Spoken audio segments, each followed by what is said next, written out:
कल 17 फरवरी 2025 है, सोमवार। हिंदी छात्रों का हिंदी का परीक्षा होगा और मुस्लिम छात्रों का उर्दू परीक्षा। उर्दू का इम्तिहान मुस्लिम स्टूडेंट्स के लिए एक तरह से प्लस पॉइंट होता है। यूँ कहें कि अगर आपका कोई सब्जेक्ट खराब भी जाता है और उर्दू में अगर आप 90 प्लस लेके आ जाते हैं तो आपको 60% और 70% लाने में बहुत मददगार साबित होता है ये उर्दू। इसीलिए उर्दू को भी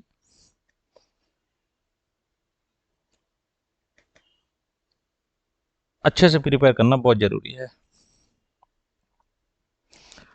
तो फर्स्ट शिफ्ट जहां हम लोग देख रहे हैं, फर्स्ट शिफ्ट का जो परीक्षा है वो 9:30 से 12:45 यानी पौने 1 बजे तक, और द्वितीय पाली यानी सेकंड शिफ्ट का जो परीक्षा है वो इम्तिहान 2 बजे से है 5:15 तक, यानी 5:15।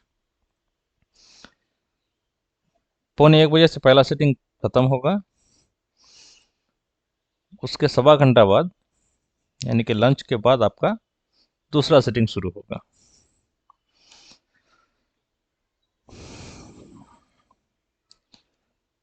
2025 के ये आपका जितना भी प्रोग्राम है मैट्रिक का 25 तारीख तक चलेगा ये।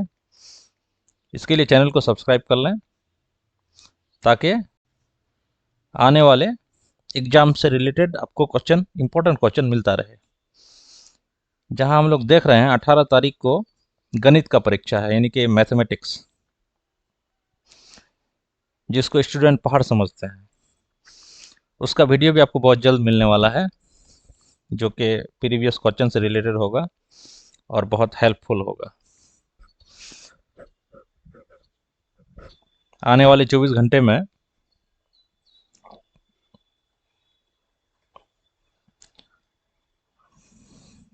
जिसको जो मिले वो समेट ले।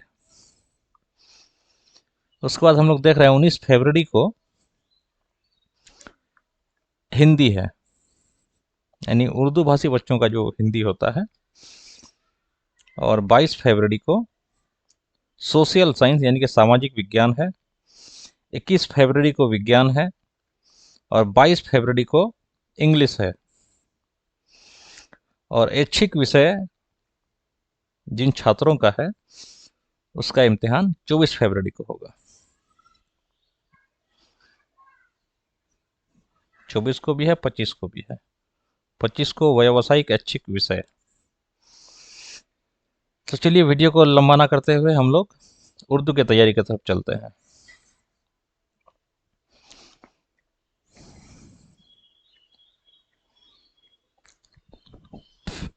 ये क्वेश्चन आप लोगों के लिए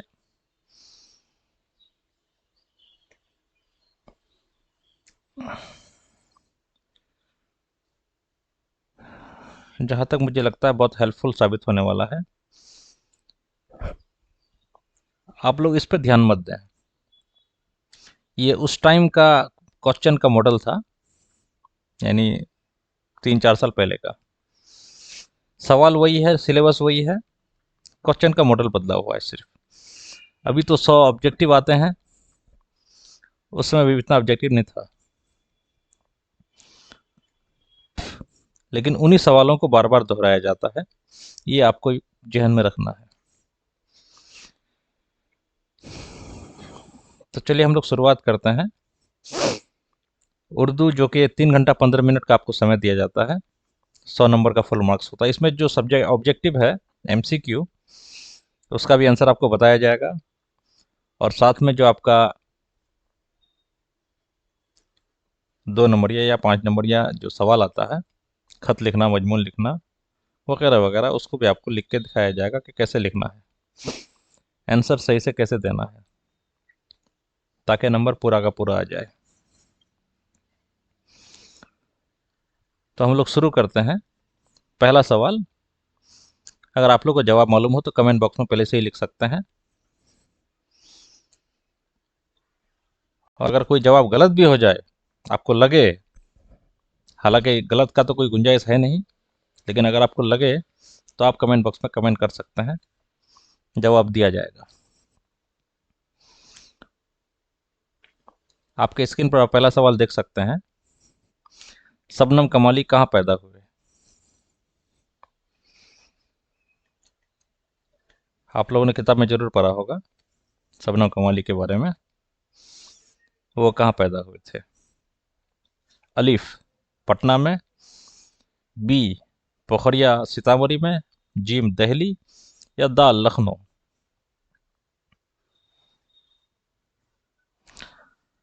टाइम आपका शुरू हो चुका है। इसका जवाब होगा बे नंबर, यानी पोखरिया सीतामढ़ी।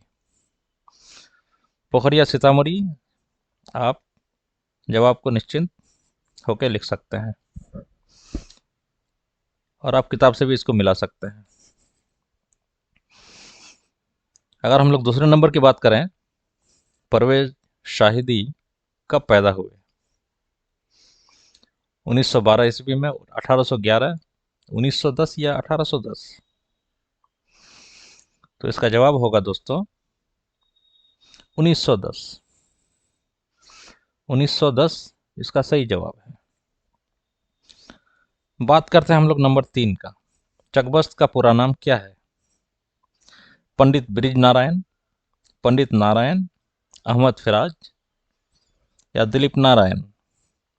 तो इसका जो सही जवाब है वह है पंडित ब्रिज नारायण, यानी कि अलिफ नंबर, ए नंबर आप कह सकते हैं। हम लोग आगे चलते हैं 4 नंबर में।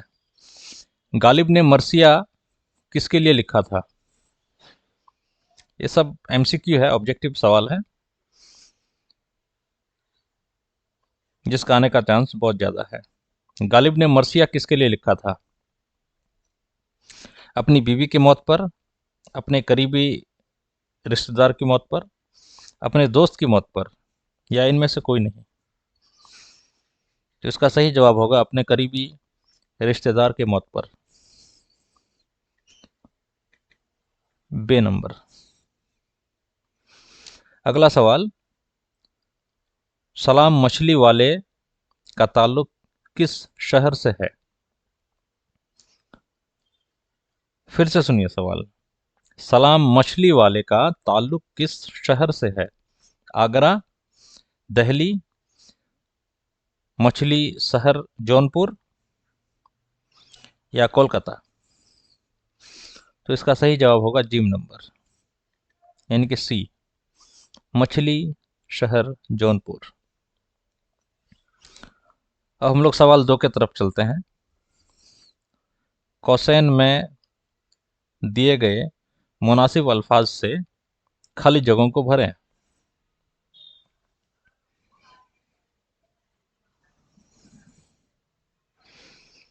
शाह साहब को गालिब नातवा का खाली जगह, पहुंचे भाई मेरा क्या खाली जगह, पूछते हो खाली जगह, मगर मुर्दे से डैश हूं।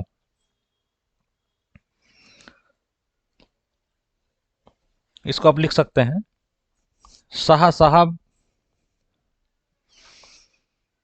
को गालिब का नातवा का सलाम पहुंचे,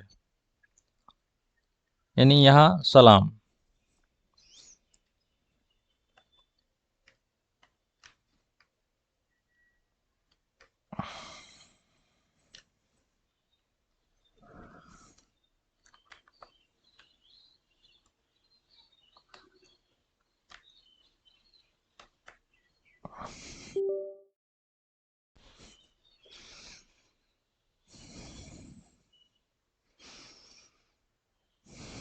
सलाम आपको यहां पर लिख देना है।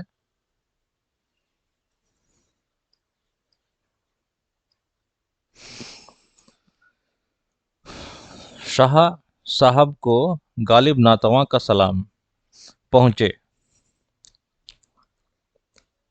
भाई मेरा क्या हाल, यानी यहां पर आप दूसरा खाली जगह में हाल लिख सकते हैं।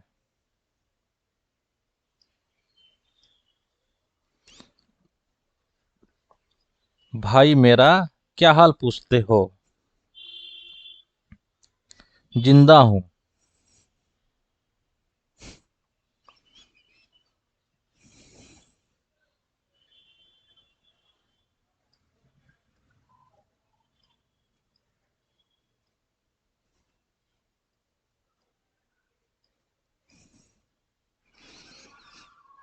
मगर मुर्दे से बदतर हूँ।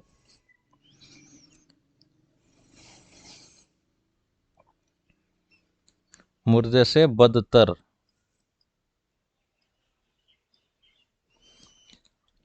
इसको आप नोट कर सकते हैं। ये हम लोग,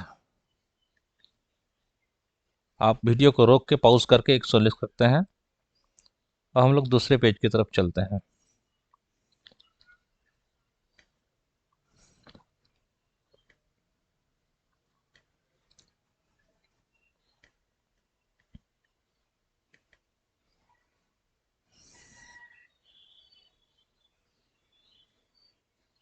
2 नंबर हम लोग का वहां से खत्म हुआ था, यहाँ से 3 नंबर शुरू है।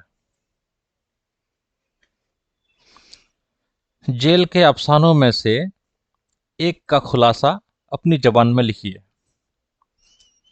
अब खुलासा तो आप लोगों ने लिखा होगा स्कूलों में। वात्रक के किनारे, दूसरा अर्जुन, तीसरा सेकंड हैंड।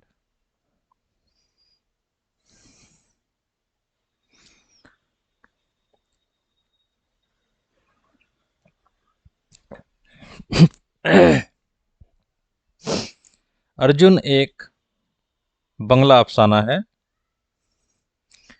जिसकी मसनुफा माशू माशुतिया देवी हैं। साफे कुदवाई ने इसे उर्दू में तर्जुमा किया है। साफे कुदवाई का अफसाना है ये अर्जुन, जिसको आप लोगों ने दरख्सा किताब में पढ़ा होगा। उर्दू पार्ट 2। रोशनी में नहीं, दरख्सा।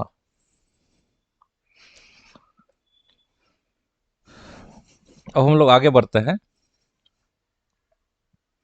सवाल number 4।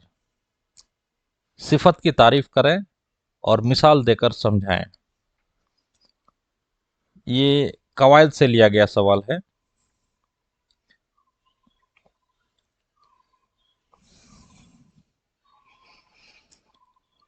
Let me show you, मैं आपको लिख के दिखाता हूं सिफत का जवाब क्या होगा, क्योंकि ये जवाब आपको जल्दी कहीं मिलेगा नहीं।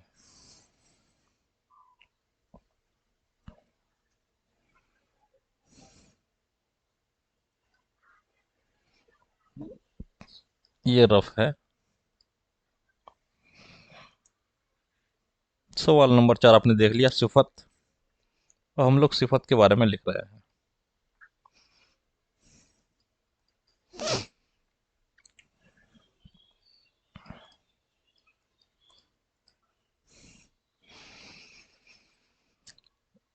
उर्दू कवायद में इसमों की तारीफ के बाद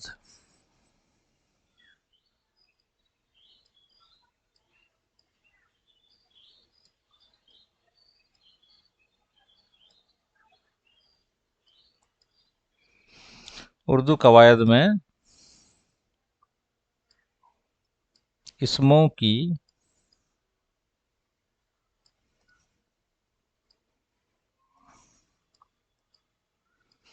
तारीफ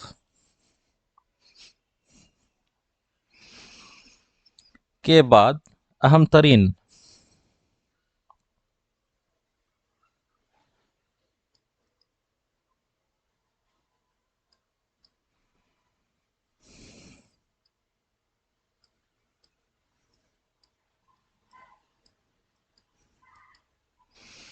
अहम तरीन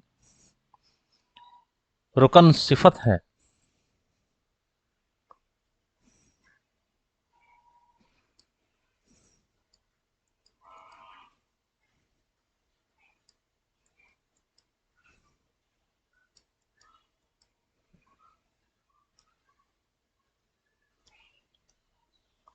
जिसमें इसमों की खूबी या खराबी बयान की जाती है।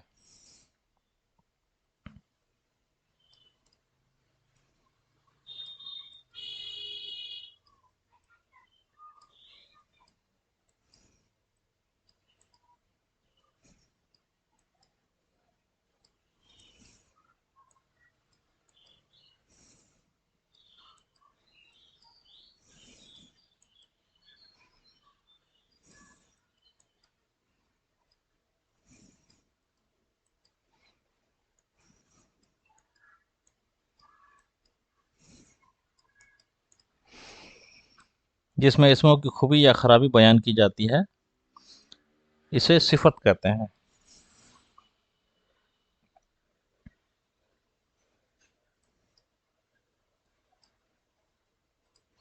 उसे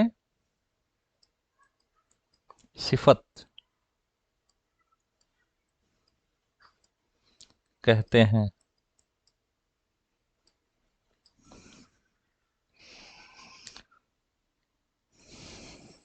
सिफत में खूबी या खराबी दोनों शामिल होता है।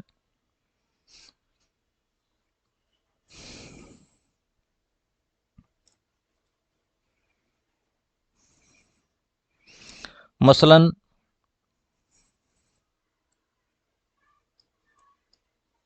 मसलन यानी कि उदाहरण, आपको कुछ उदाहरण भी देना होगा। मसलन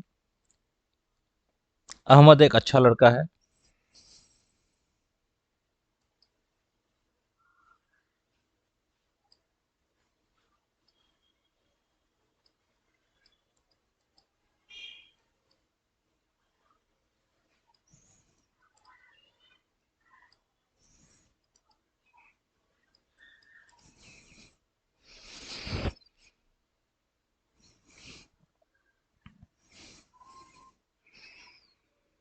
या हामिद एक बदमाश लड़का है।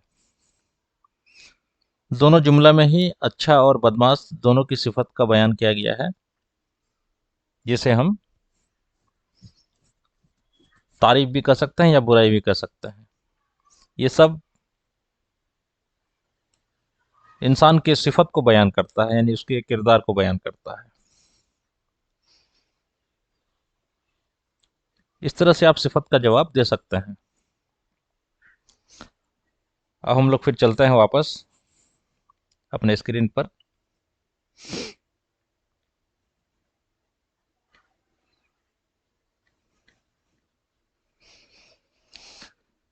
नंबर 5,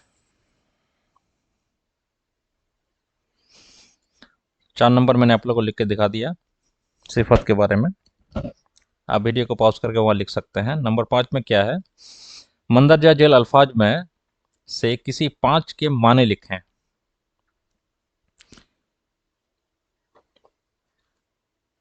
मिलान, सुखन, पंद, नसाएह, सहल, एहतराम, इखलाक, हुस्न।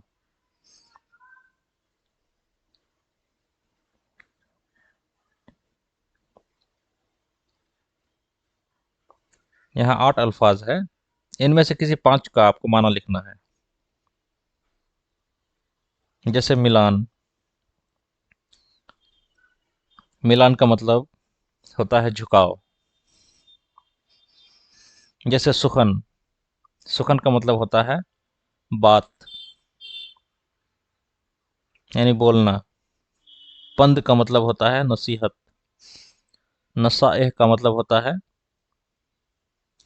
नसीहत की जमा, यानी बातें। सुहल का मतलब आसान।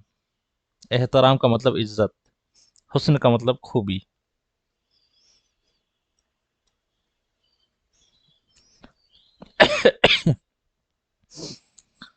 लिखने का तरीका आपको जो लिखिएगा, मैं आपको लेके चलता हूँ अपने रफ पेज पर।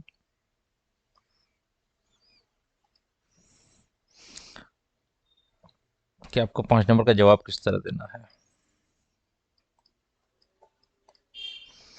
एक तरफ अल्फाज को लिखिएगा और एक तरफ मानी को लिखिएगा। ठीक है। जैसे पहला है मिलान।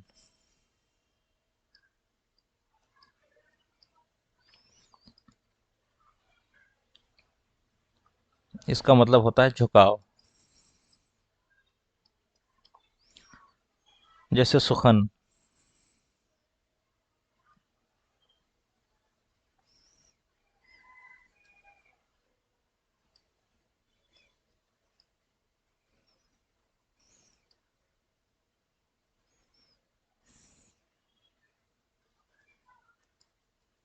सुखन जिसका मतलब होता है बात।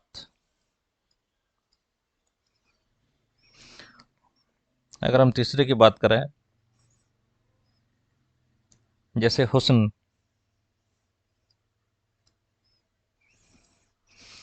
हुस्न का मतलब होता है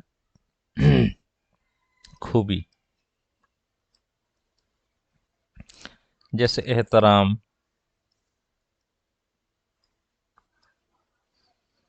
एहतराम का मतलब इज्जत।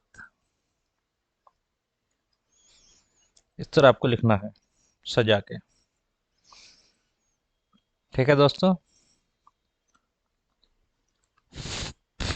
अब हम लोग चलते हैं 6 नंबर की तरफ।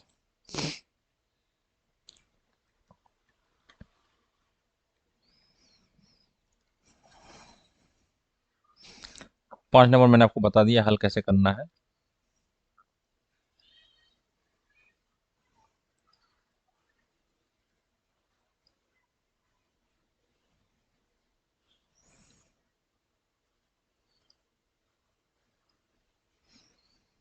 ये 6 नंबर। 6 नंबर सवाल क्या कहता है, इसको पढ़ लेते हैं।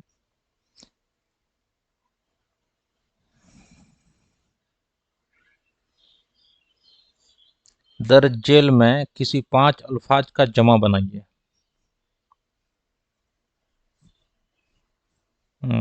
यहाँ पर मिस है, अल्फाज को दिया ही नहीं है।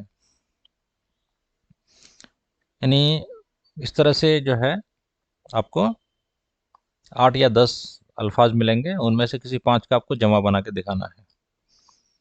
यानी वाहिद रहेगा, उसका जमा बनाना है। जैसे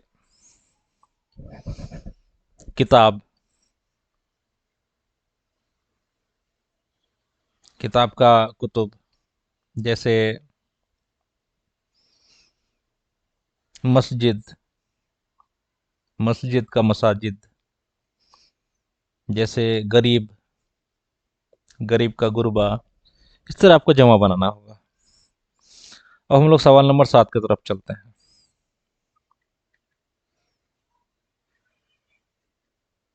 सवाल नंबर 7 क्या कहता है, मंदरजा जेल में से किसी 4 का जवाब मतलूब है। ये सारे सवाल आपकी किताब से है, दरख्सा और रोशनी। यहाँ पर 6 सवाल हैं, जिनमें से आपको 4 का जवाब देना है। पहला सवाल, भाभी जान का अफसाना। भाभी जान किसका अफसाना है? डॉक्टर अब्दुल मगनी किस चीज के प्रोफेसर थे? मैं आपको इन सवालों का जवाब भी बता रहा हूँ। जैसे 1 नंबर, भाभी जान किसका अफसाना है? तो भाभी जान सोहेल अजीम आबादी का अफसाना है, ये तो आपको पता ही है। इसका जो जवाब लिखिएगा, सोहेल अजीम आबादी। दूसरा, डॉक्टर अब्दुल मगनी अंग्रेजी के प्रोफेसर थे, ये भी आपको याद रखना चाहिए। डॉक्टर अब्दुल मगनी अंग्रेजी के प्रोफेसर थे, यानी इंग्लिश पढ़ाया करते थे कॉलेज में।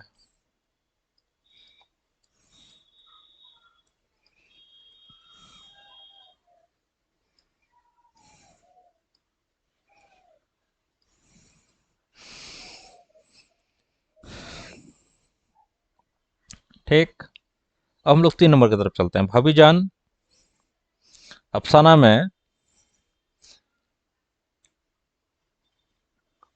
जमीला और रश्मि कौन थी? भाभीजान अफसाना में रुकैया भाभी के बाद जमीला और शमी जमनी किरदार थी।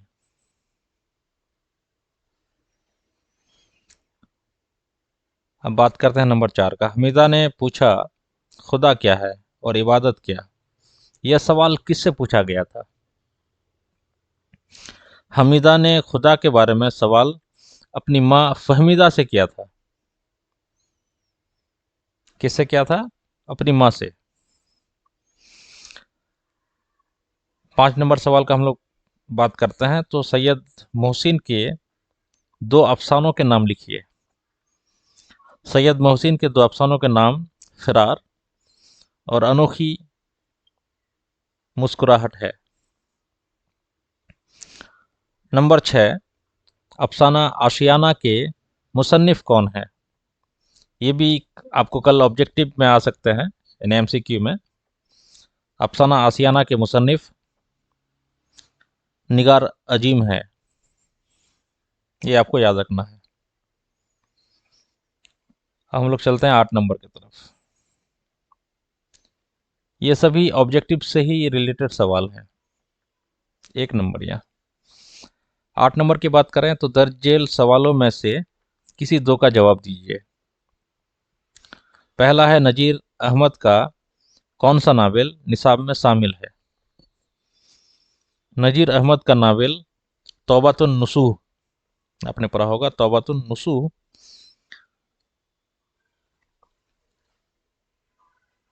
किताब में शामिल है। दूसरा सवाल है, डॉक्टर लुत्फुर रहमान के एक शायरी मजमुआ का नाम लिखिए। डॉक्टर लुत्फुर रहमान के एक शायरी मजमुआ का नाम बोसाए नम। जी हाँ दोस्तों, याद रखिएगा, बोसाए नम डॉक्टर लुत्फुर रहमान का एक शायरी मजमुआ है, बोसाए नम, यही आपको लिखना है। दूसरा, उर्दू के किसी 2 नसर निगार का नाम लिखिए। उर्दू के 2 नसर निगार प्रोफेसर अब्दुल मगनी और कलीमुद्दीन अहमद है। याद रहेगा आपको? तो ये 8 नंबर का तीनों सवाल का जवाब मैंने बता दिया। आप लोग वीडियो को दोबारा भी सुन सकते हैं इन सवालों के जवाब को, अगर मिस हो गया हो, छूट गया हो तो आप दोबारा पीछे से सुन सकते हैं। मैं फिर एक बार बता रहा हूँ, 8 का जो नंबर 3 है, उर्दू के 2 नसर निगार प्रोफेसर अब्दुल मगनी और कलीमुद्दीन अहमद है। ठीक है दोस्तों, हम लोग चलते हैं 9 नंबर की तरफ।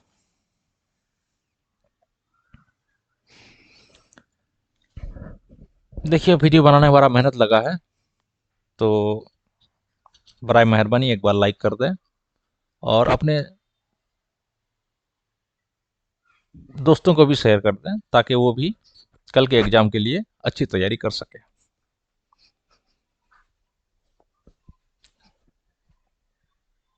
क्योंकि वो कहावत तो आपने सुना ही होगा, कर भला तो हो भला।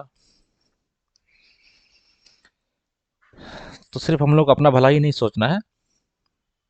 ओके। 9 नंबर, मंदरजा जेल में से किसी 2 के जवाब मतलूब हैं, यानी कि 2 का जवाब को देना है। पहला, गालिब की सवानह हयात लिखिए। ये आपको थोड़ा गालिब के बारे में 3-4 लाइन में बताना होगा, लिखना होगा। गालिब कौन है, कहाँ पैदा हुए थे, उसके माता पिता का नाम क्या है, कहाँ तक पढ़ाई की है, वगैरह वगैरह। मैं इनमें से आपको कुछ बता देता हूँ, आपने किताब में पढ़ा भी होगा। उर्दू के मशहूर शायर मिर्जा गालिब की पैदाइश 1796 ईस्वी में। ये तो ऑब्जेक्टिव में भी आ सकता है, आप लोग लिखिएगा। गालिब की पैदाइश 1796 ईस्वी में आगरा में हुई थी। उसके वालिद का नाम अब्दुल्ला बेग था। गालिब का असल नाम मिर्जा असदुल्ला खान था। शायरी में पहले असद तखल्लुस करते थे, फिर गालिब के तखल्लुस से लिखने लगे। गालिब जब 5 साल के थे तो उनके वालिद का इंतकाल हो गया। चचा नसरुल्ला बैग, याद रखिएगा, मिर्जा गालिब के चचा का नाम नसरुल्ला बैग। ये सब ऑब्जेक्टिव में भी आ सकते हैं और सब्जेक्टिव में भी तो आपका काम आएगा ही। गालिब के चचा नसरुल्ला बैग की किफ़ालत में आ गए, लेकिन कुछ दिनों के बाद चचा का भी इंतकाल हो गया। गालिब की शादी 31 साल की उम्र में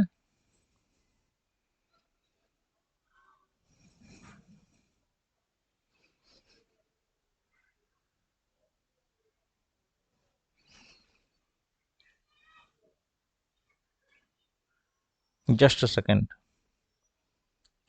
यहाँ 31 लिख दिया है, शायद 13 साल है। आप लोग एक बार किताब से भी मिला लीजिएगा, यहाँ 31 लिख दिया है। 31 साल की उम्र में दिल्ली के नवाब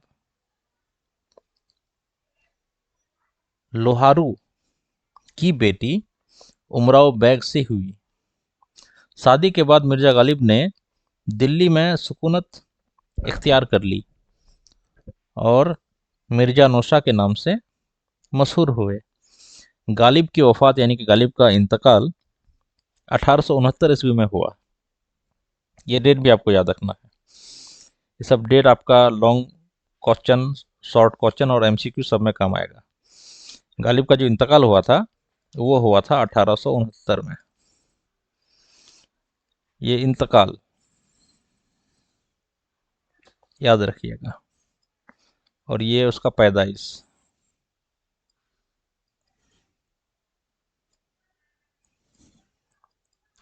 ठीक है दोस्तों, ये 9 का 1 नंबर हुआ। अब हम लोग तीसरे पार्ट की तरफ चलते हैं, वहीं शायद मिलेगा आपको अगला सवाल।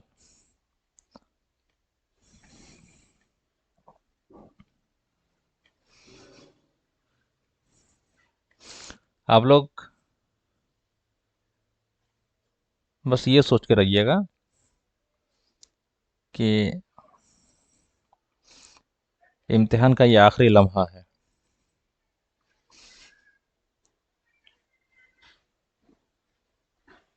ये वही सवाल है जो आपसे किताबों से है और कई बार इम्तिहान में, खास करके बिहार बोर्ड में, ये पूछा जा चुका है।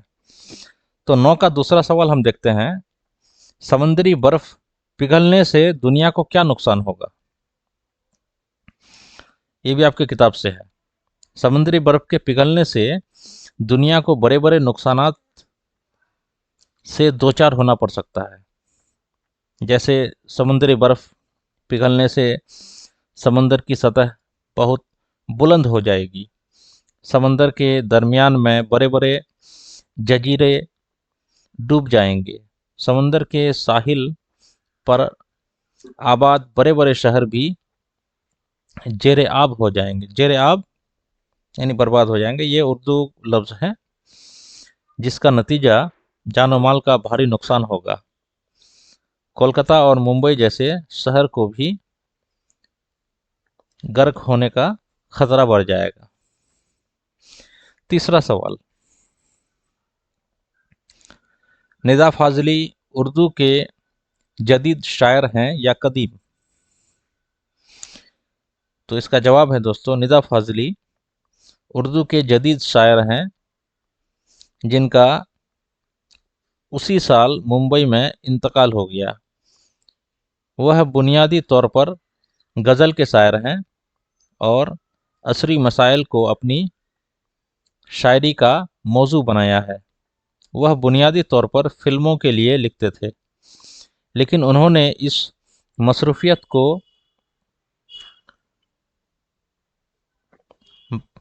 मसरूफियत के बावजूद अदबी दुनिया से अपना राब्ता बनाए रखा।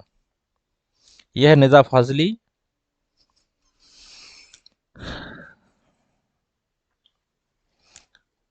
अब सवाल नंबर 10 की तरफ चलते हैं। सवाल नंबर 10 में क्या है,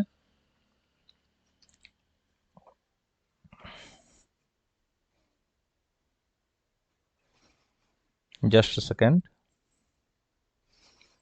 सवाल नंबर 10, दर्ज जेल में से सवालों के जवाब दीजिए। रुकैया भाभी के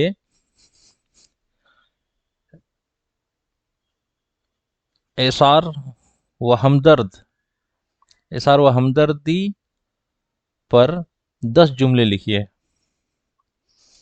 रुकैया भाभी का सवाल बार बार आता है, हर साल आता है।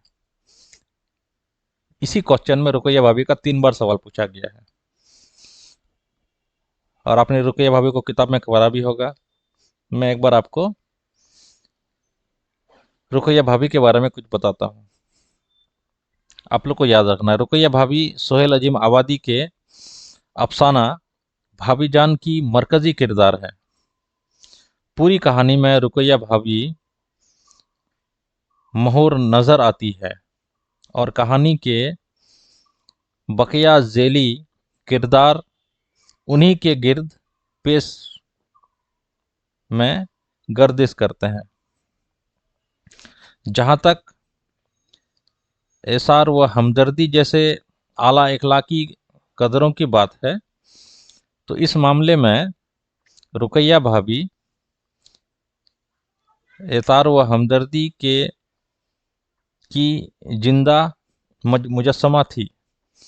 रुकैया भाभी एक कॉलेज में लेक्चरर थी, जहाँ से उनको 400 रुपये माहवार मिल जाते थे।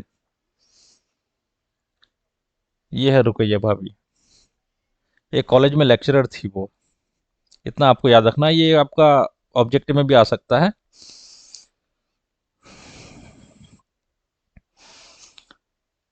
दस का नंबर 2, परवीन शाकिर को परवीन शाकिर कौन थी और उनके मुतालिक 10 जुमले लिखिए। परवीन शाकिर भी आपके किताब से रिलेटेड है। परवीन शाकिर उर्दू की मारूफ व मशहूर शायर थी, बल्कि बर्र सगीर हिंद व पाक में जिन ख्वातीन शायर ने उर्दू शायरी में अपनी मुस्तहकम शनाख्त बनाई, उनमें परवीन शाकिर को सरफहरिस्त नज़र आती है। परवीन शाकिर का आबाई वतन सूबे बिहार के शहर दरभंगा के मज़ाफ़ात में चंदन पट्टी नाम की एक बस्ती से है, जहाँ से परवीन शाकिर के वालिद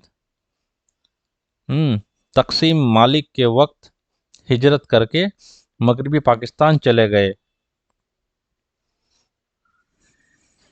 समझ में आया आपको? बिहार में ही पैदा हुई थी, दरभंगा जिले में, और 1951 में ये लोग हिजरत करके यानी पलायन करके वहाँ से पाकिस्तान चली गई थी अपने वालिद के साथ। 10 का नंबर 3, जलजला के वजूहात पर रोशनी डालें। यानी जलजला क्यों होता है, कैसा होता है। जमीन पर जलजला का आना एक जुग्राफिया अमल है, जिसके तहत जमीन के मुख्तलिफ खतून में वक्तन फ वक्तन जलजला आते रहते हैं। जहाँ तक जलजला के असबाब की बात है, तो उसके कई जुग्राफिया असबाब हैं जो ज़मीन के अंदर में किसी उथल पुथल और तब्दीली की वजह से जलजला आते हैं। ये सवाल भी आपका इम्पोर्टेंट है, जलजला से रिलेटेड। बहुत बच्चों को इसके बारे में मालूम ही नहीं है।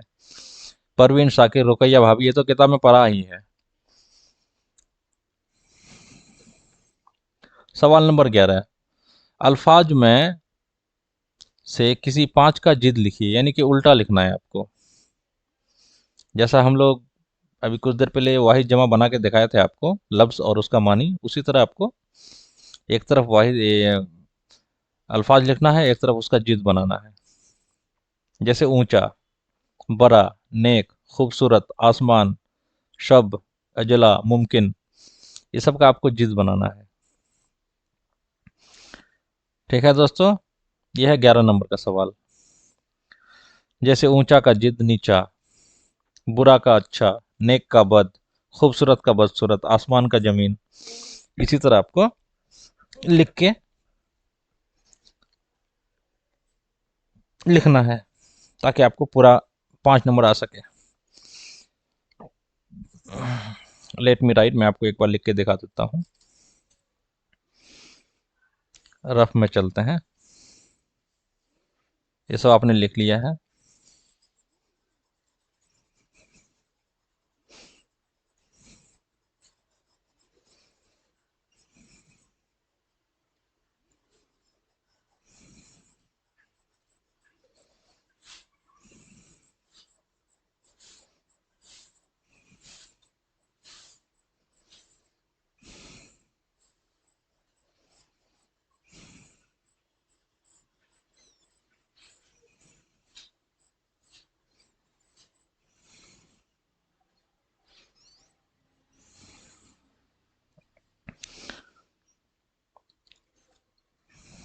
यह है सवाल नंबर 11, जिसका मैं जवाब आपको लिख के दिखा रहा हूँ।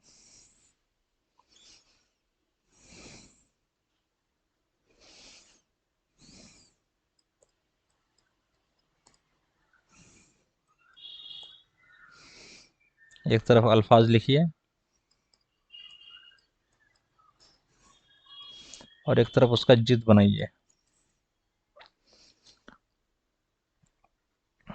जैसे ऊंचा, पहला लफ्ज है ऊंचा।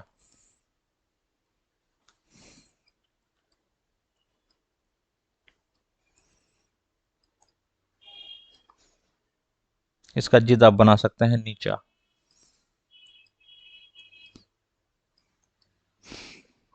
दूसरा है बुरा, इसका जिद लिखिएगा अच्छा। तीसरा है नेक,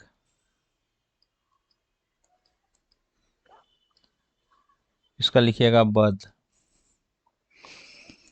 चौथा है खूबसूरत,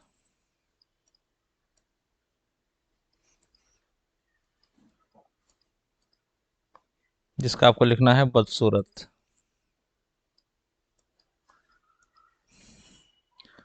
पांचवा है आपका आसमान, जिसका आपको लिखना है जमीन। 8 है, लेकिन आपको 5 का जिद बना के दिखा देना है। ओके दोस्तों, अब हम लोग चलते हैं 12 नंबर की तरफ।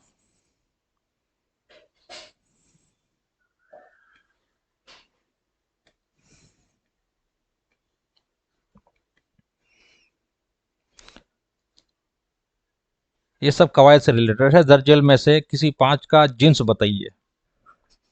यानी मुजक्कर और मुअन्नस में आपको लिखना है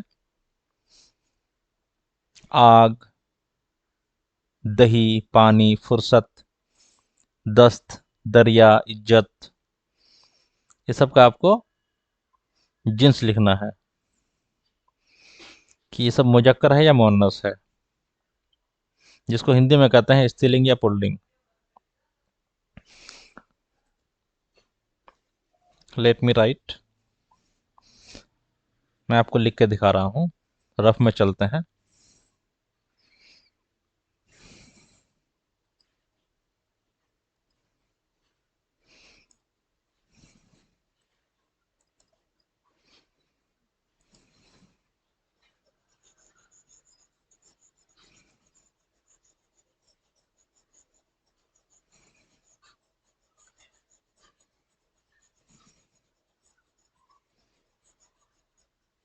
तब तक आप लोग वीडियो को शेयर कर दीजिए, लाइक कर दीजिए और सब्सक्राइब कर दीजिए, क्योंकि पूरे 7 दिन आपको हर सब्जेक्ट से रिलेटेड प्रीवियस क्वेश्चन का हल मिलता रहेगा। तो यहाँ आग है, जिसका जिन्स हम लोग को लिखना है। तो हम लोग जो शुरुआत करेंगे, जवाब नंबर 12। ये सब आप लोग को कल मिलेगा ही, एग्जाम में मिलेगा ही मिलेगा।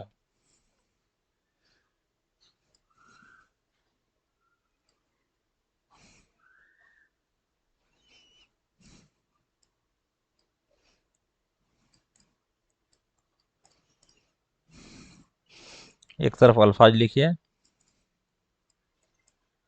और एक तरफ जिन्स लिखिए। जैसे पहला है आग। ये है क्या? मुजक्कर है या मुअन्नस है? ये आपको लिखना है। तो आग के बारे में आप क्या लिखेंगे कि आग मुअन्नस है।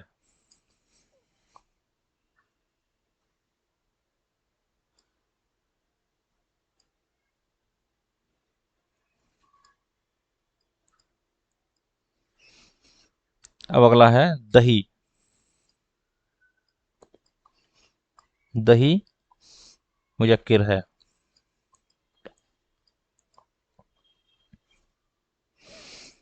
तीसरा है पानी। पानी, पानी भी मुजक्कर है।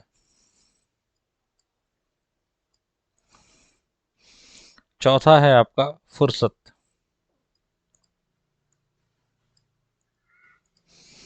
फुर्सत आपका मुअन्नस है।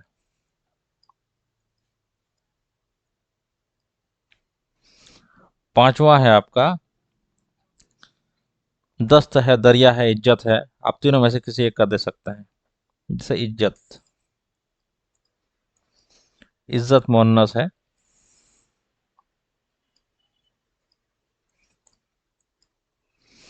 इस तरह आपको लिख के लिखना है, जो कि आपका परफेक्ट होगा। ओके, अब हम लोग चलते हैं सवाल नंबर 13 की तरफ। सवाल नंबर 13 हम लोग को क्या कहता है? दर्ज में से किसी एक अनवान पर मजमून लिखिए। बहुत सारे बच्चे इस सब को छोड़ के आ जाते हैं, जबकि ज्यादातर नंबर इस सब से मिलने वाला होता है। ये थोड़ा लॉन्ग लिखना पड़ता है। एक से अधिक, अगर 1.5 पेज में लिखेंगे तो और बेहतर है, अच्छे राइटिंग के साथ। जैसे मौसम गर्मा, यानी गर्मी के मौसम के बारे में लिखिए आप। गर्मी का मौसम साल में कब आता है, किस महीने से आता है, किस महीने में ख़त्म होता है। गर्मी के मौसम में क्या क्या अच्छाइयाँ हैं, क्या क्या बुराइयाँ हैं। मौसम कैसा रहता है, बारिश होती है या नहीं, वगैरह। उस मौसम का असर कैसा होता है, उस मौसम से खेती को क्या फ़ायदा है या खेती को क्या नुकसान है, वो सभी लिखना है। यही है मजमून। दूसरा है अमन पसंद। तीसरा है कबड्डी। तीनों में से किसी एक के बारे में आप लिखिए। कबड्डी से क्या फ़ायदा है, कबड्डी हमारे देश में आजकल कितना प्रचलित है या कितना मशहूर है, लोग कबड्डी को कैसे पसंद करते हैं, वगैरह वगैरह। बहुत सारी बातें होती है उसके बारे में, आप उसको लिख सकते हैं।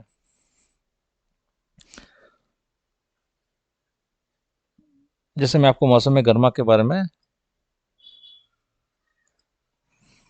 प्रैक्टिस के तौर पर कुछ दिखाता हूँ। शायद कि ये कल आ भी सकता है, क्योंकि ये हर साल आता है और आपको लिखना ही पड़ेगा अगर आपको अच्छा नंबर चाहिए।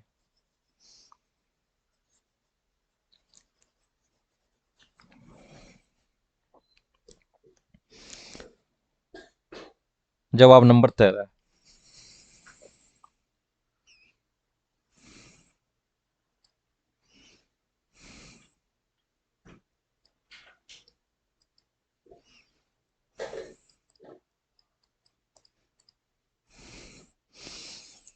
सबसे पहले तो आप यहाँ लिख दीजिएगा, क्योंकि वो तीन तो है, तीनों में से हम लोग पहला को लिख रहे हैं, तो 1 नंबर लिख दीजिएगा। और मौसम गर्मा लिख दीजिएगा। सॉरी,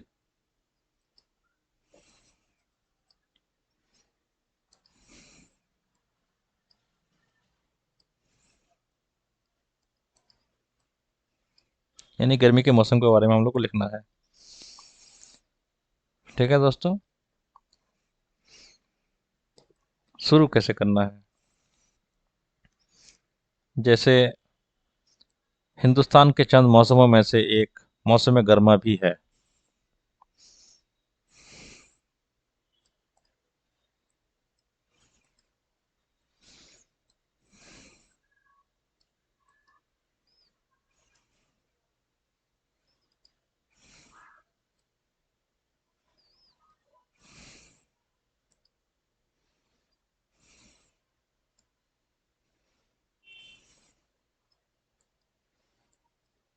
हिंदुस्तान के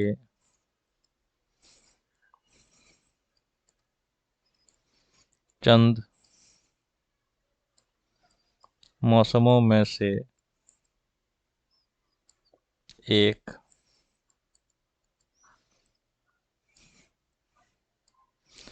मौसम गर्मा भी है, जिसको आप गर्मी का मौसम कहते हैं।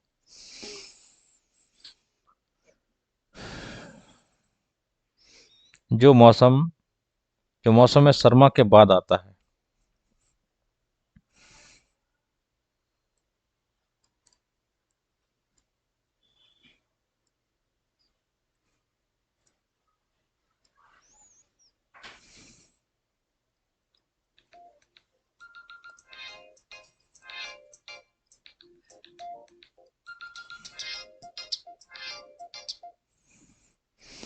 जो मौसम में सरमा के बाद आता है।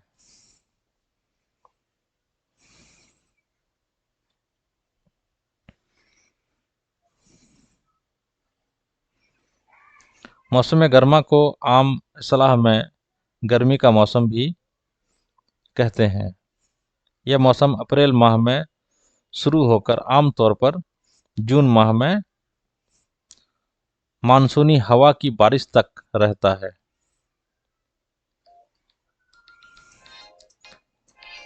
Just second. हेलो।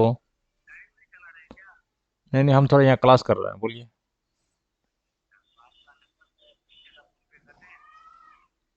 अभी तो मेरा मोबाइल यहाँ लगा हुआ है, अभी हम देख भी नहीं पाएंगे। अभी तो जबरदस्ती आपका फ़ोन उठा लिया हम। किसी का हम उठाते भी नहीं, अभी ये काम कर रहे हैं ना।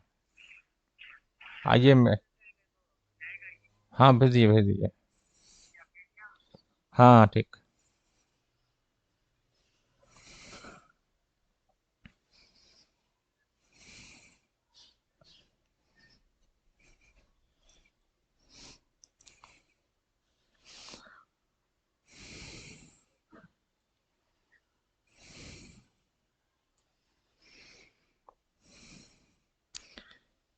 यह मौसम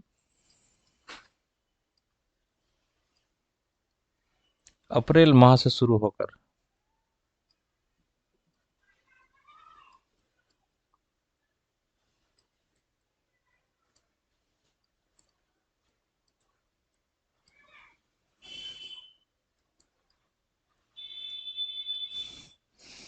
शुरू होकर आम तौर से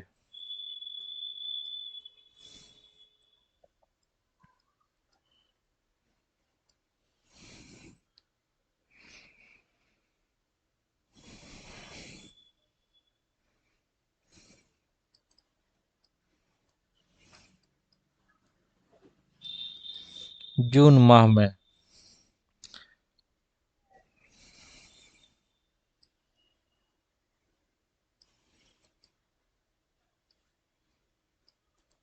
मानसूनी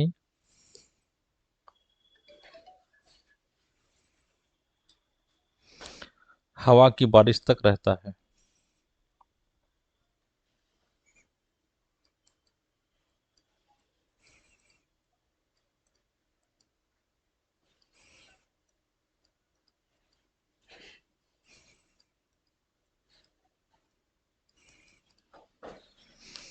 ओके।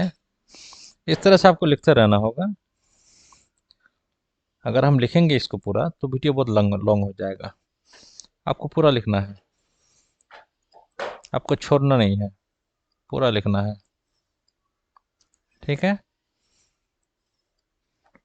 पूरा लिखना है आपको।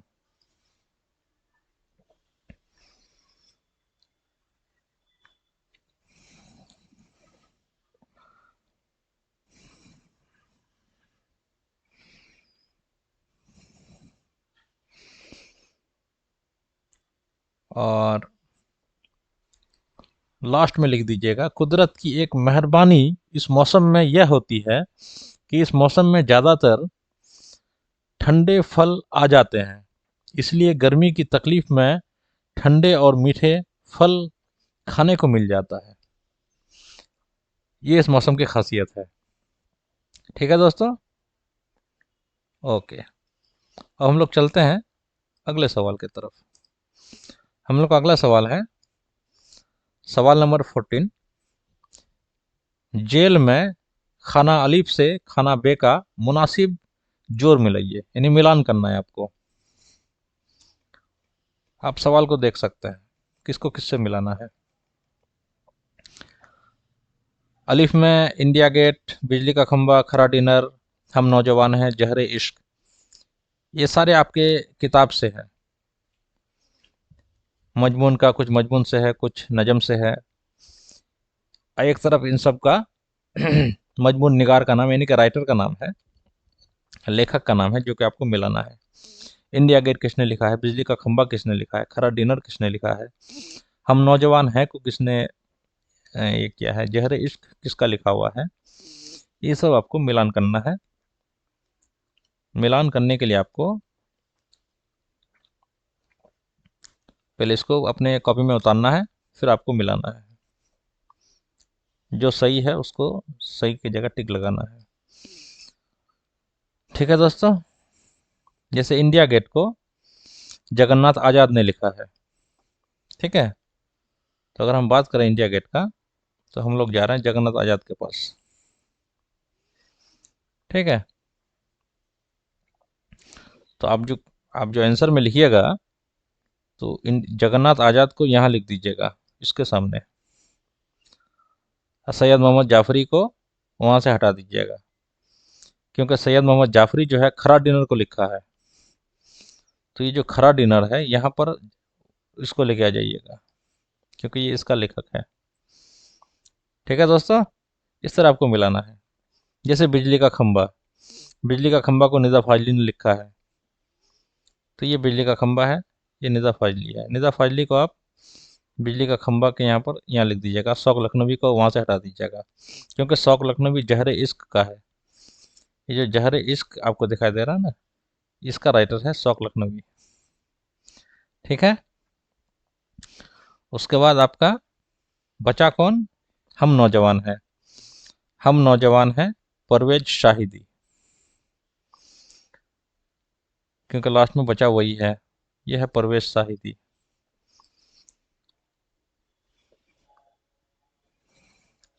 ठीक है दोस्तों, अब हम लोग सवाल नंबर 15 में चलते हैं। 15 का जवाब शायद अगले पेज में होगा, हम लोग अगले पेज में जा रहे हैं। 15 का सवाल, मंदरजा जेल में से किसी एक पर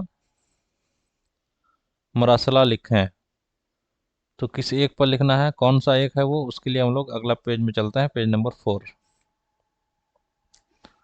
यह है पेज नंबर 4। गांव की बदहाली के लिए वजीर आला के पास मरासला लिखकर जानकारी दें, या अपने वालिद के नाम एक खत लिखकर तालीम की जानकारी दें। ये बड़ा इंपॉर्टेंट पार्ट्स है, इसमें 5 नंबर या 8 नंबर इस सब सवाल में रिजर्व रहता है, जो कि आप लोगों को लेना ही चाहिए।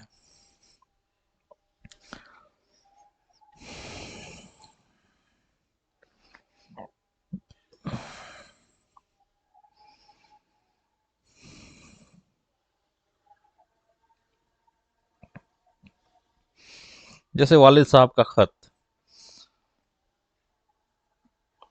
मैं आप लोग को लिख के दिखाता हूँ कि वालिद साहब को खत कैसे लिखा जाता है, क्योंकि 1 नंबर बहुत बच्चे को लिखने में बड़ा दिक्कत होगा। गांव की बदहाली के बारे में आपको वजीर आला, यानी कि या तो आप डीएम को लिख सकते हैं या चीफ मिनिस्टर को लिख सकते हैं। ठीक है, तो यहाँ पर जो नंबर 2 है ये आसानी होगा, लेकिन इसमें भी बहुत सारे बच्चों को बहुत तकलीफ होता है, जिसको हम लोग लिख के आज बताएंगे। चलते हैं हम लोग रफ में। और हम लोग लिख के दिखा देते हैं आपको।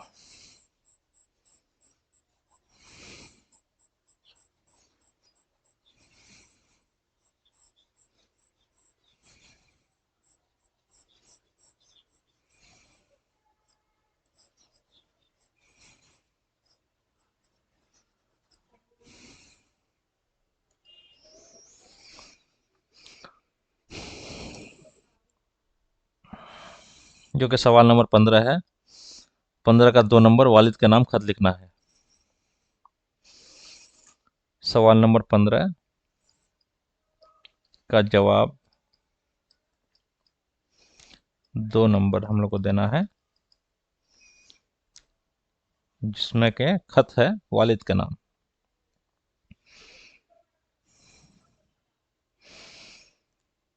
यहाँ सवाल में है कि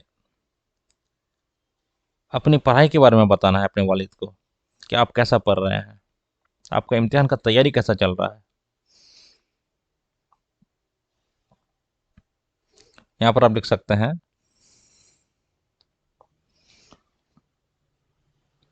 क्योंकि वालिद का नाम था तो वालिद का नाम यहाँ लिख दीजिए। वालिद के नाम अज। अज में आपको देना है इम्तिहान हाल।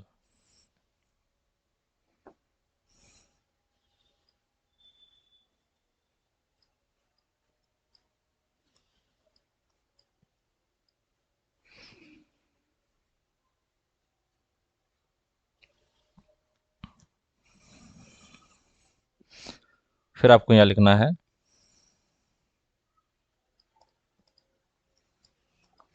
जनाब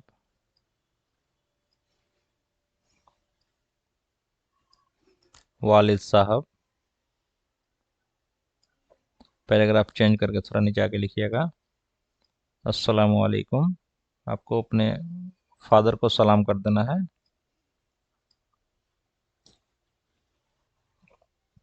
जो कि एहतराम के लिए ज़रूरी है। फिर आप पैराग्राफ चेंज करके नीचे आइएगा।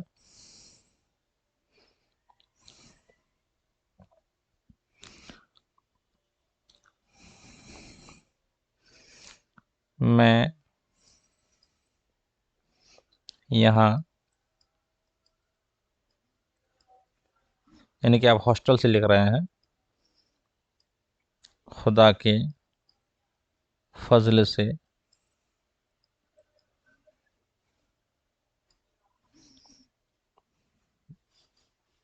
ठीक हूँ,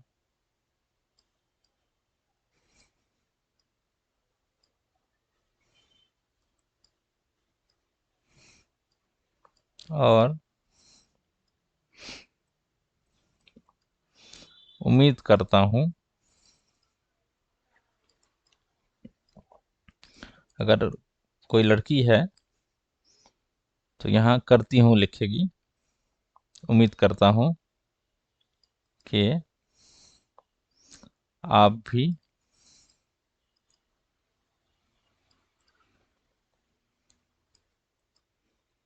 खैरियत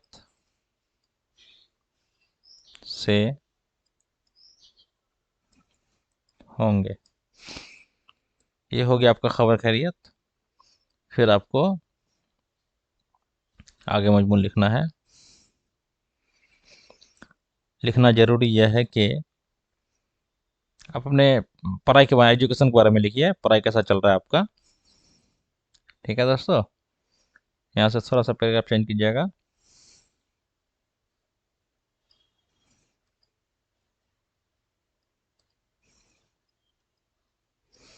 लिखना ज़रूरी यह है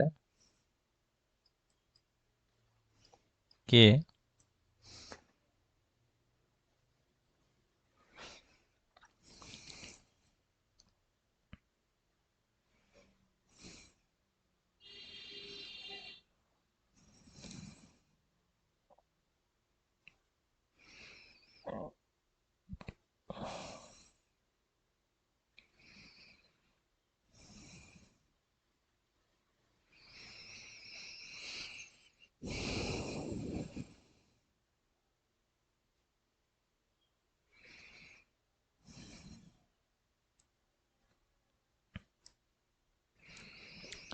मेरा मैट्रिक का इम्तिहान होने वाला है। तकरीबन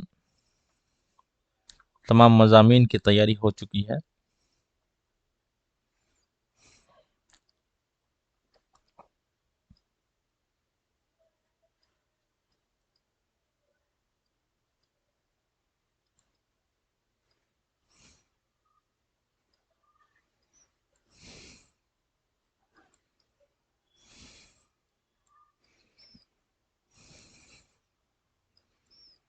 होने वाला है।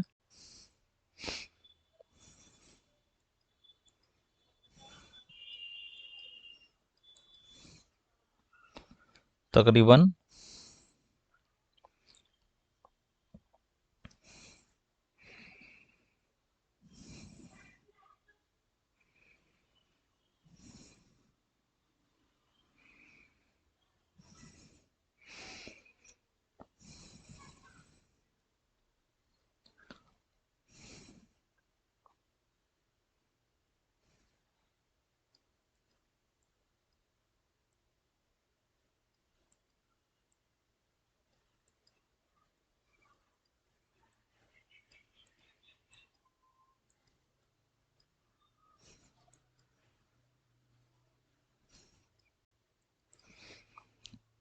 तकरीबन तमाम मज़ामीन की तैयारी हो चुकी है।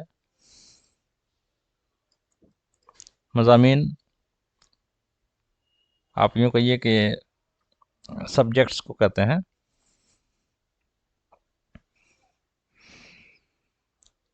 सिर्फ साइंस और हिसाब में आप कुछ भी लिख सकते हैं, कुछ दुश्वारी है।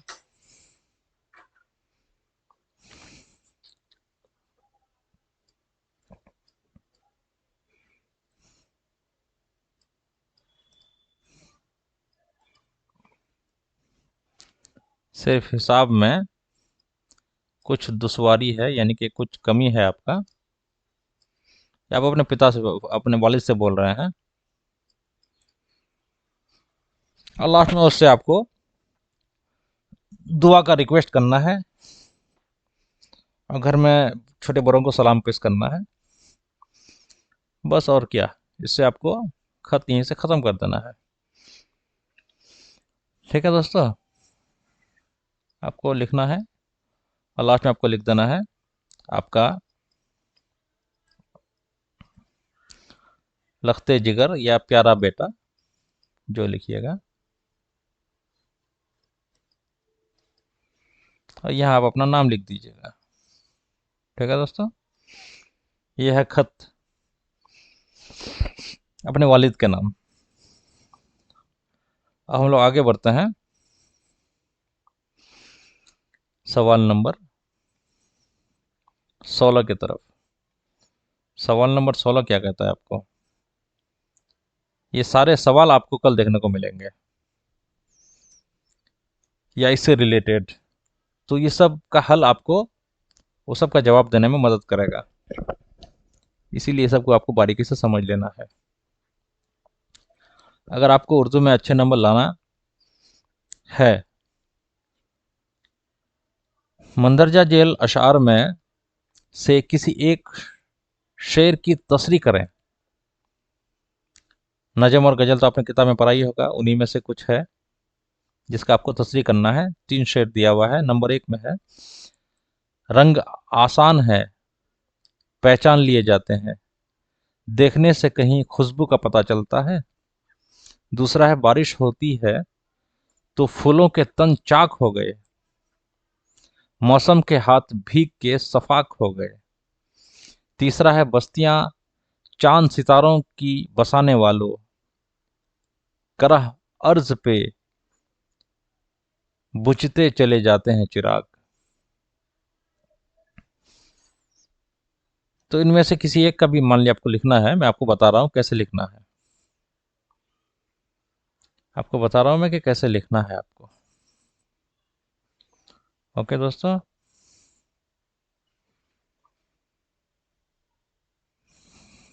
आपको जो लगे कि नहीं ये पढ़ा हुआ है, इसका हमको राइटर का नाम मालूम है, शायर का नाम मालूम है उसी का लिखिएगा। जिसका शायर का नाम मालूम नहीं है वो फिर मैं नहीं लिखिएगा, उसमें नंबर नहीं देगा आपको। क्योंकि जो लिखिएगा उसका शायर का नाम आपको दर्शाना बहुत ज़रूरी है उसका तशरीह करते वक्त।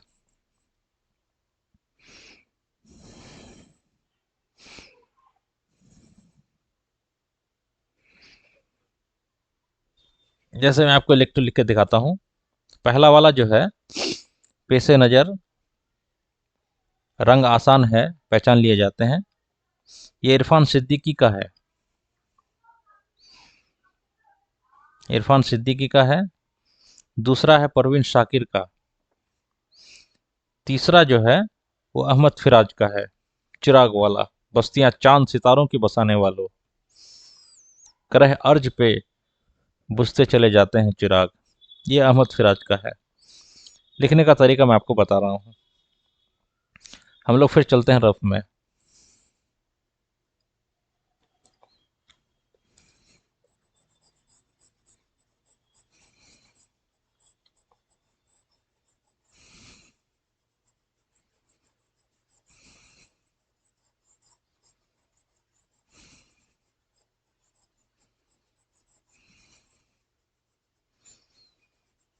क्योंकि अगर आपको शायर का नाम याद नहीं है तो आप उसका तसरीह लिख के आपको फ़ायदा नहीं है, क्योंकि आपको नंबर ही नहीं मिलेगा उसमें।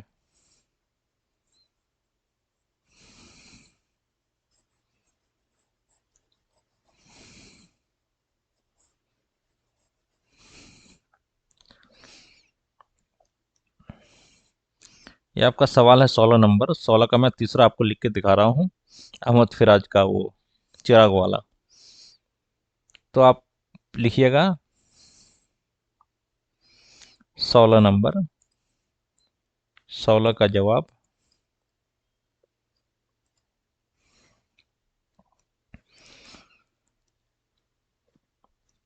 वो शेर किस तरह है, बस्तियां चांद सितारों की बसाने वालों।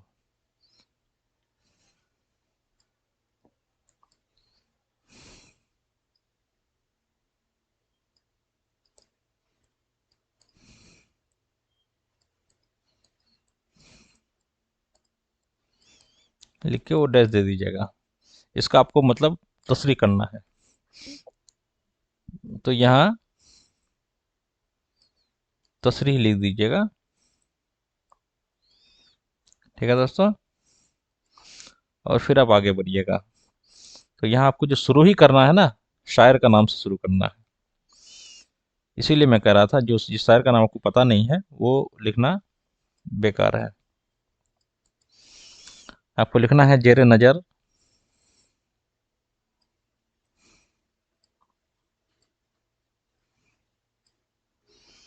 शेर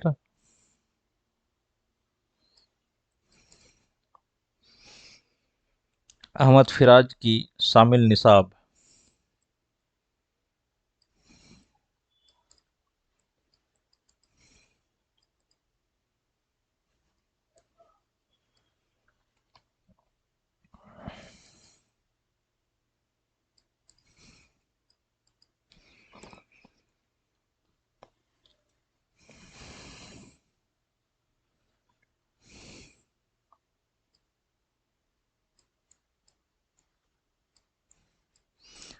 दूसरी गजल से माखूज है, क्योंकि ये अहमद फिराज का दूसरा गजल है। दूसरी गजल से माखूज है।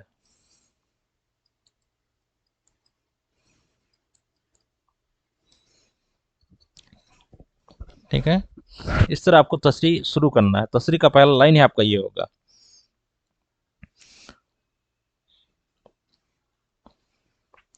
और यह गजल का छठा शेर है। आपको पूरा वो उस गजल का पूरा एकदम एड्रेस दे देना है आपको, कि उस नजम उस शेर के कितने नंबर में वो गजल है, वो आपको पूरा एड्रेस देना है।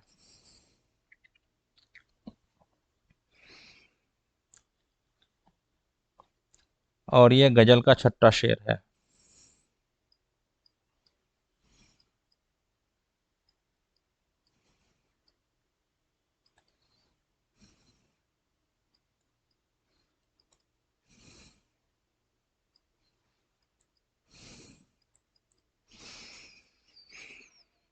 इस शेर में शायर ने जदीद, अब आपको उसके बारे में समझाना है कि इसमें शायर ने कहा क्या है।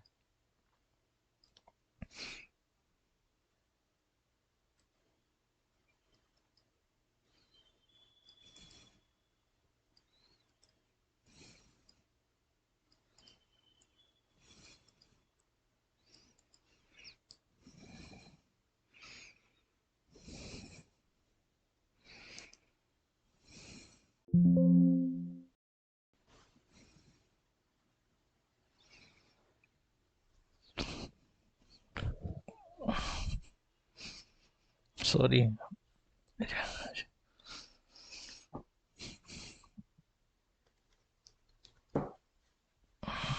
Just a second.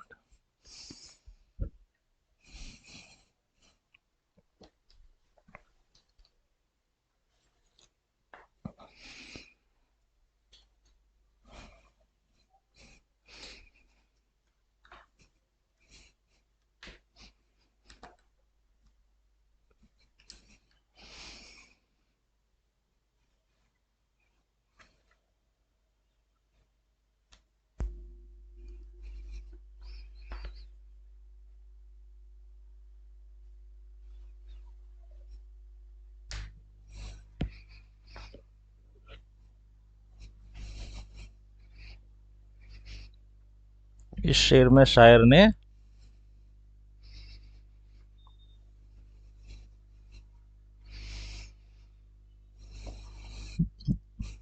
जदीद साइंसी तरक्कियात पर एक गहरा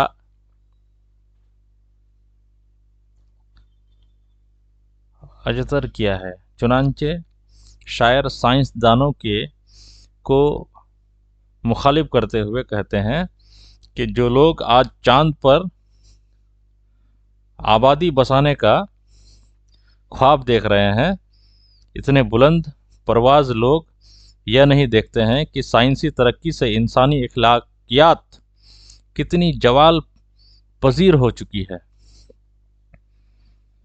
समझ में आया दोस्तों? इंसान साइंस के जरिए आज चांद पर जा पहुंचा है, लेकिन इंसान का इखलाक और इंसान का जमीर गड्ढे में चला गया है। यह अहमद सिराज के कहने का मतलब है।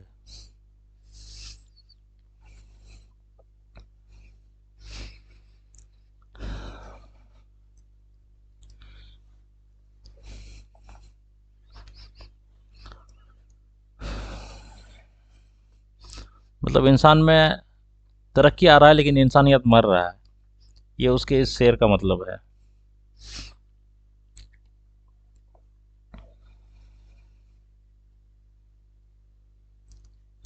जदीद साइंसी तरक्कियात पर एक गहरा असर किया है।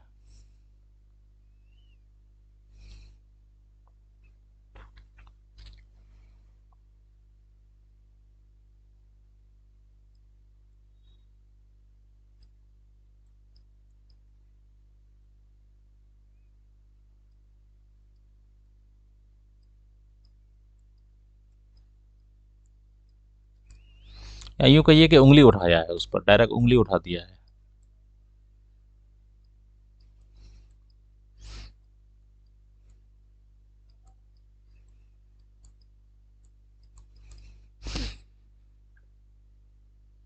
कि इंसान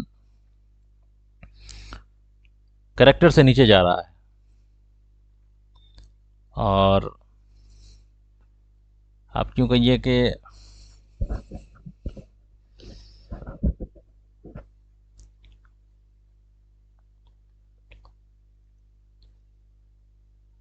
तरक्की तो कर रहा है इंसान, लेकिन इंसानियत समाज से गायब हो रहा है।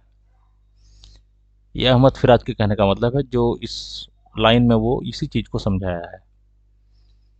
समझ में आया दोस्तों? इस तरह आपको लिखना है। गज़ल का तसरीह ऐसे ही किया जाता है। और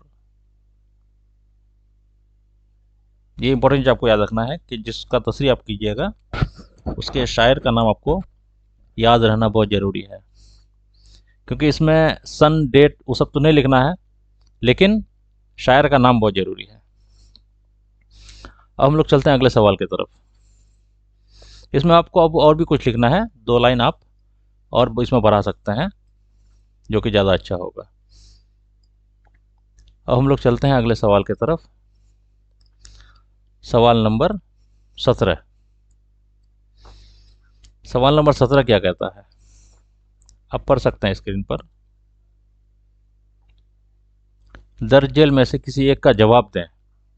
ये आपका लॉन्ग जवाब होगा। आपकी किताब से ये सवाल है, नजम वह मुलाकात में शायर क्या कहना चाहता है। वह मुलाकात एक नज़म है, उसमें पूरे नज़म को आपको समझना है और शायर ने उस पूरे नज़म से क्या कहा है वो आपको बताना है। तो क्योंकि यहाँ 3 सवाल है, आपको तीनों में से किसी एक का जवाब देना है। तो अगर आपको वो मालूम ना हो तो आप दूसरा में ट्राई कर सकते हैं। अफसाना सूरज का घोड़ा से क्या सबक मिलता है, या नावेल किसे कहते हैं। इनमें से जो तीसरा है, नावेल किसे कहते हैं, ये आपको लिखने में आसानी हो सकता है, लेकिन इसके बारे में भी आपको जानकारी होना चाहिए कि नावेल है क्या चीज़। तो मैं आपको नावेल के बारे में थोड़ा वो समझा देता हूँ रफ में चल के।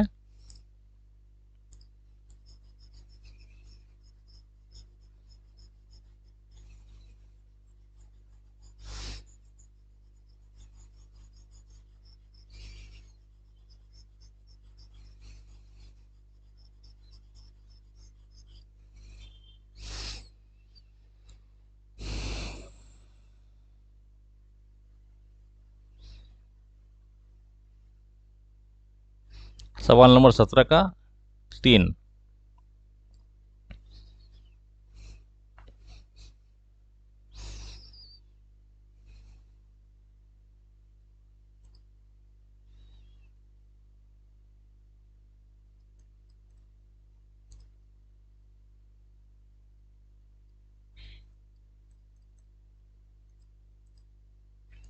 ठीक है दोस्तों, नावेल के बारे में आपको लिखना है। नावेल है क्या। नावेल किस्सा कहानी का एक तवील शक्ल है। आप लिख सकते हैं, नावेल किस्सा कहानी का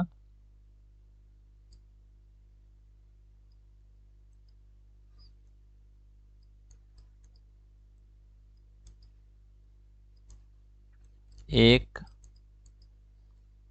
तवील शक्ल है।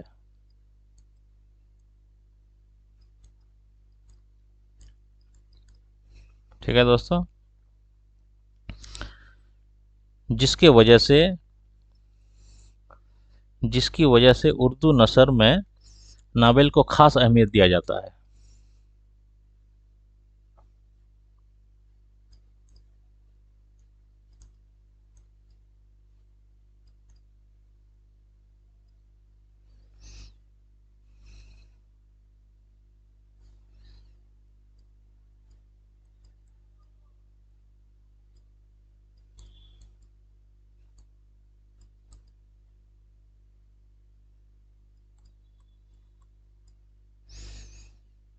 नावेल, जिसको आप अंग्रेजी में ऐसे लिख सकते हैं, NOVELA।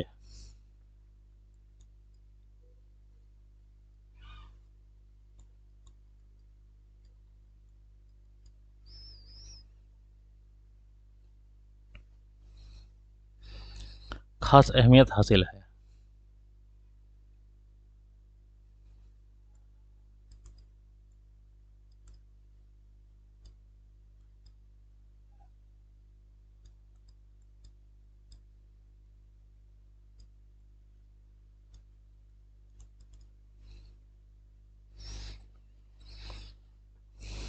लफ्ज नावेल यूनानी लफ्ज है।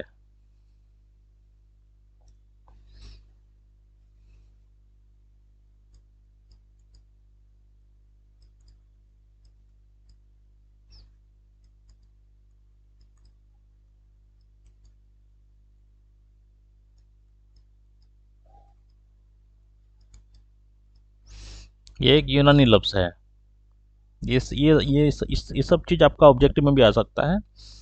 आपको शुरू में भी ध्यान देना है, जिसमें एक शख्स की ज़िंदगी के अक्सर पहलू को एक खास दौर में और ख़ास माहौल में पेश किया जाता है।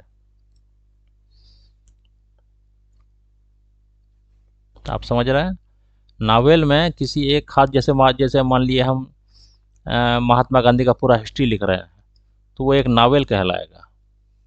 आपको उसमें किसी एक खास व्यक्ति के बारे में उसकी पूरी हिस्ट्री को लिखा जाता है। आपको कोई एक उदाहरण देके उसका पूरा ब्यौरा लिख देना है। ठीक है? मैं आपको और भी कुछ पढ़ के बता रहा हूँ नावल के बारे में।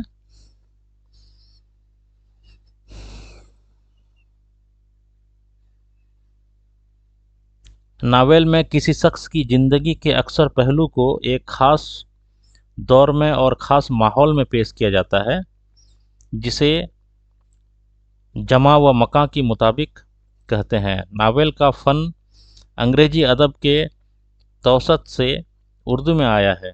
चुनांचे उर्दू नावलों में भी प्लाट, किरदारी, मकालमा, इतिहाद, जमा व मका वगैरह लाजमी अनासर हैं। जैसे अगर हम हिंदुस्तान में मुगलिया अहद के किसी वाक़या को बयान करते हैं, तो जाहिर है कि हमें किरदार ऐसे लाना चाहिए जो इस अहद की तर्जमानी कर सकते, साथ ही मुगलिया अहद के माहौल से मुताबिक रखता हो। समझे दोस्तों? ये इस तरह से नावल के बारे में आपको लिखना है। अब हम लोग आगे अगला सवाल की तरफ चलते हैं। थोड़ा वो डिस्क्रिप्शन मैंने आपको समझा दिया है।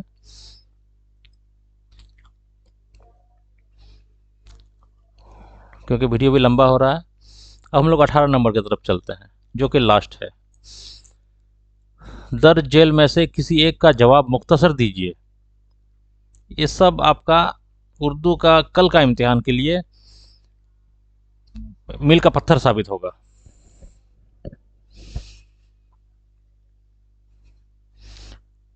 पहला सवाल, उर्दू जुबान का आगाज़ कब से हुआ? दूसरा, अफसाना अंग्रेज, या ये दोनों को नहीं दीजिएगा तो तीसरा आपको दिया है, बाबू का मरकजी ख्याल पेश कीजिए। अब बाबू का मरकजी ख्याल तो आपको बुद्धि में नहीं आ रहा होगा। अब यहाँ जो है किसी एक का जवाब मुख्तसर दीजिए, यानी 2-4 लाइन में ही देना है। उर्दू जुबान का आगाज़ कब से हुआ ये आप बता सकते हैं, लेकिन इसमें भी आपको दिक्कत होगा। मैं इसमें भी आपका थोड़ा हेल्प कर रहा हूँ, आपको बता रहा हूँ उर्दू जुबान के बारे में। लफ्ज़ उर्दू तुर्की जुबान का है, जिसके माने लश्कर होते हैं। ये इम्पोर्टेंट चीज़ है, इसे ऑब्जेक्टिव में भी आता है। मैं 18 का नंबर 1 आपको एक बार लिख के समझा देता हूँ। चलते हैं फिर हम लोग रफ के तरफ।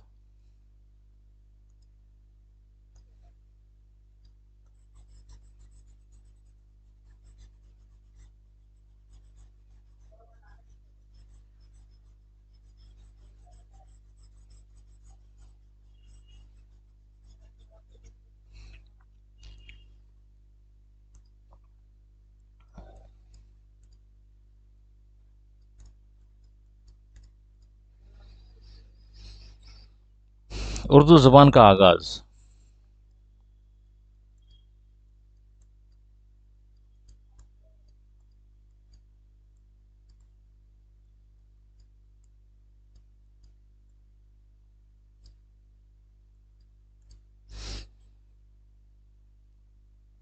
आपको लिखना है लफ्ज़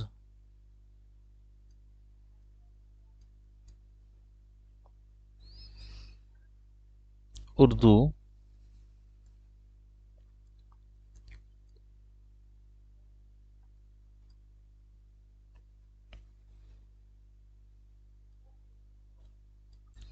तुर्की, यानी तुर्क एक देश है, वहीं से निकला है, तुर्की ज़ुबान का है।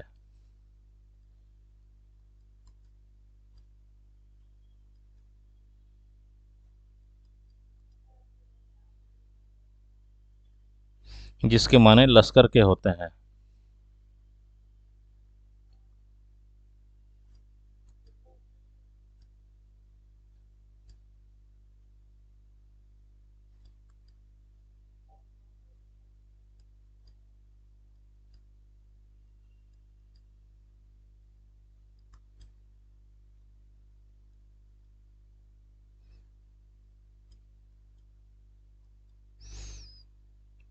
ठीक है, जिसके माने लश्कर के होते हैं।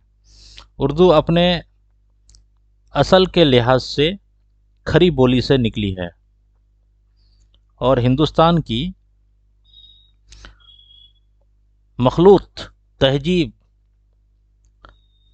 हिंद इस्लामी तहजीब का नतीजा है।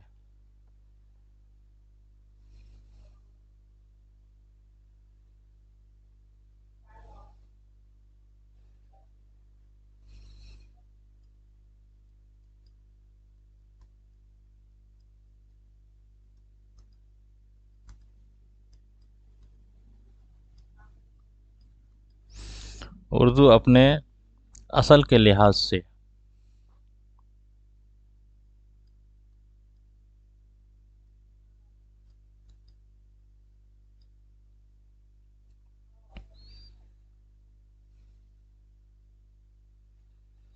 खरी बोली से निकली है।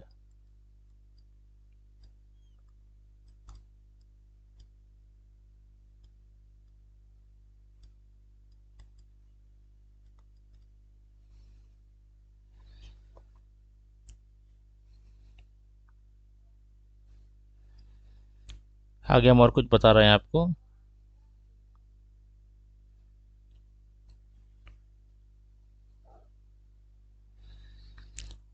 इसलिए उर्दू एक खास हिंदुस्तानी ज़बान है जो यहीं पैदा हुई, पली बड़ी और आज एक तरक्की याफ्ता ज़बानों में शुमार की जाती है।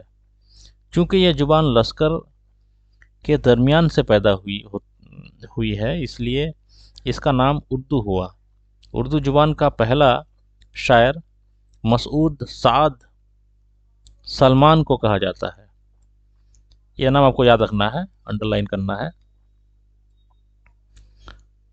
जो पहला उर्दू शायर,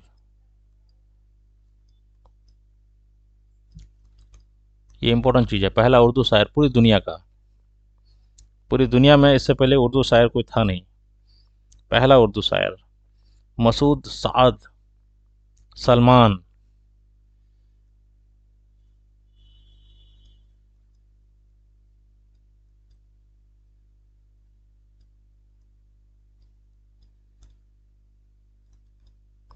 ठीक है दोस्तों, यह है उर्दू ज़ुबान का आगाज़।